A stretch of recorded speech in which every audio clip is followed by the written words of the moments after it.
பூண்டு ஊறுகாய் எப்படி செய்கிறேன்னு பார்க்கலாம். நான் வந்து ஒரு 300 கிராம் அளவு பூண்டு உரித்து வச்சுருக்கிறேன். அதில் பொடி பூண்டுனால உரிக்க ரொம்ப நேரம் ஆயிடுச்சனால ஒரு 300 கிராம் அளவு உரித்து வச்சுருக்கிறேன். இப்போ அந்த பூண்டு ஊறுகாய்க்கு முதல்ல வந்து நல்லெண்ணெய் வந்து அது முங்குற அளவுக்கு நல்லெண்ணெய் ஊற்றிக்கிறணும். ஊற்றி இதை போட்டு வதக்கிறது, அதில் வதங்க விடணும். இப்போ வந்து கடாயில் நல்லெண்ணெய் ஊற்றிக்கிடலாம். எண்ணெய் சூடாகட்டும். அதுக்கிடையில் கொஞ்சம் நம்ம என்ன செய்யணும், ஒரு கையில் பிடிக்கிற அளவுக்கு ஒரு உருண்டை அளவு புளியை எடுத்துக்கிறணும். எண்ணெய் காயட்டும். அந்த புளியை நல்லா கொதி தண்ணியில் ஊற வச்சிடலாம். கொஞ்சம் நேரம் அடுப்பில் வச்சுக்கூட ஒரு கிண்ணத்தில் தண்ணியை வச்சு கொதிக்க விட்டோம்னா அது நல்லா கொதித்து ஊறிடும். அப்புறம் நம்ம ஆற விட்டு கரைச்சிக்கிடலாம்.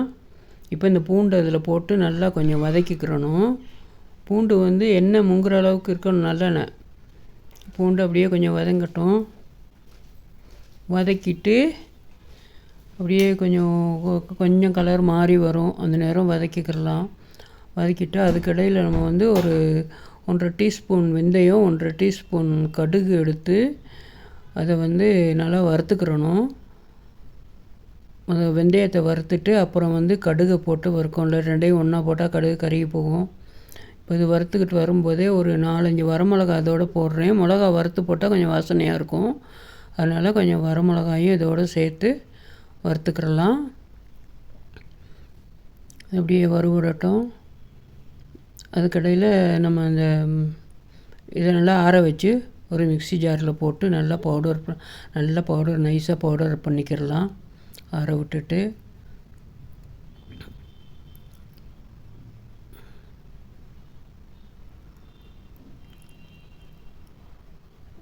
இப்போ இதை ஆறட்டும். அதுக்கடையில் இந்த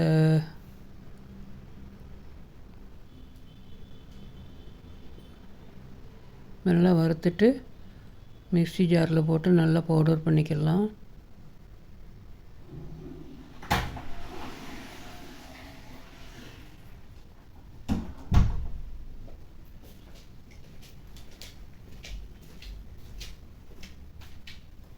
அது நல்லா பவுடர் ஆகட்டும். அதுக்கெல்லாம் இந்த வதங்கின பூண்டை எடுத்து அதையும் ஆற வச்சு இதை அரைச்சிட்டு அதே ஜாரில் அதையும் போட்டு அரைச்சிக்கலாம்.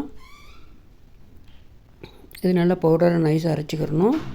அது மாதிரி இந்த பூண்டையும் நல்லா அதில் போட்டு நல்லா பேஸ்ட்டாக அரைச்சிக்கிறலாம். இப்போ என்ன செய்யணும், கடாயில் அதே நல்லெண்ணெயை வச்சு நான் கொஞ்சம் எண்ணெய் எடுத்து வச்சுட்டேன், திரும்ப ஊற்றிக்கிறணும். அதில் அந்த எண்ணெயை நல்லா சூடாகட்டும். சுட்ட உடனே கொஞ்சம் கடுகு போட்டுக்கிறலாம். கடுகு, கருவேப்பிலை, தாளிக்கிறது கொஞ்சம் கருவேப்பிலையும் போட்டுக்கிறலாம். போட்டுட்டு இப்போ என்ன செய்யணும், அந்த நம்ம அரைச்சி வச்ச அந்த பூண்டு விழுது அதில் போட்டுறணும். பூண்டு 1-2 முழுசாக இருந்தால் பரவாயில்ல, கொஞ்சம் நைஸாக இருந்தாலும் நல்லாயிருக்கும். அப்படியே இப்போ இதில் போட்டு அதையும் நல்லா வதக்கிக்கிறலாம். நல்லெண்ணெயில்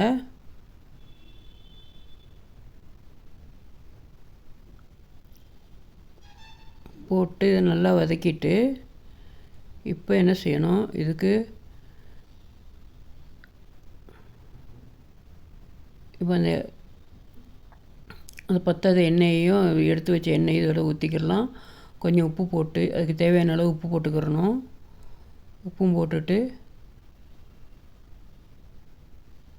இப்போ அப்படியே கொஞ்சம் அந்த எண்ணெயிலே நல்லா முங்குற அளவுக்கு வச்சு அப்படியே நல்லா கிண்டிக்கிட்டு இருக்கணும். அடி பிடிக்காமல் பார்த்துக்கோங்க. கிண்டிட்டு பெருங்காயம் போடணும். பெருங்காயம் 1 டீஸ்பூன் போட்டுக்கிடலாம். போட்டுட்டு அந்த எண்ணெயும் ஊற்றி அதையும் நல்லா வதக்கி கிண்டிக்கிடலாம்.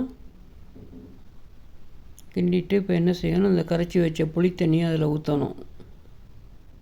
நல்லா திக்காக கரைச்ச புளித்தண்ணியை அதில் ஊற்றி அதையும் நல்லா கிண்டி விட்டுறணும். கிண்டிட்டு இப்போ இதுக்கு நான் என்ன செய்ய போகிறேன், கொஞ்சம் கலர் டார்க்காக கிடைக்கணுங்க. முதல்ல அதில் நம்ம இது வெந்தயத்தோடு வரமிளகா 4-5 போட்டு அரைச்சிருக்கிறோம் காரத்துக்கு. இந்த காஷ்மீரி மிளகா வந்து நமக்கு கலருக்கு கிடைக்கும், காரம் இருக்காது. ஆனால் நல்லா கலர் கிடைக்கும், டார்க் கலராக. டார்க் கலர் இருந்தால் தான் நல்லாயிருக்கும். அதனால் ஒரு 2 டீஸ்பூன் அளவுக்கு காஷ்மீரி பொடியும் போட்டு நல்லா கிண்டி விட்டுக்கிறேன். கிண்டிட்டு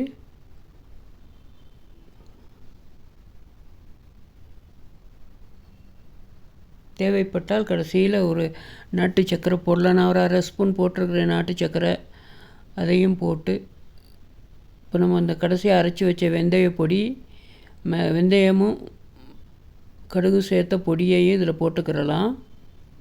1/2 டீஸ்பூன் போட்டால் போதும். 1.5 போட்டு நல்லா கிண்டி விட்டு அப்படியே கொஞ்சம் நேரம் மூடி வச்சு நல்லா கொதிக்க விட்டுறணும். நல்லா கிண்டி விடணும். அடி சிம்மில் வச்சுருங்க அடுப்பை. சிம்மில் வச்சு நல்லா கொஞ்சம் நேரம் கொதிக்க விட்டு நாட்டு சர்க்கரையும் போட்டு நல்லா கிண்டி கொதிக்க விட்டுறலாம்.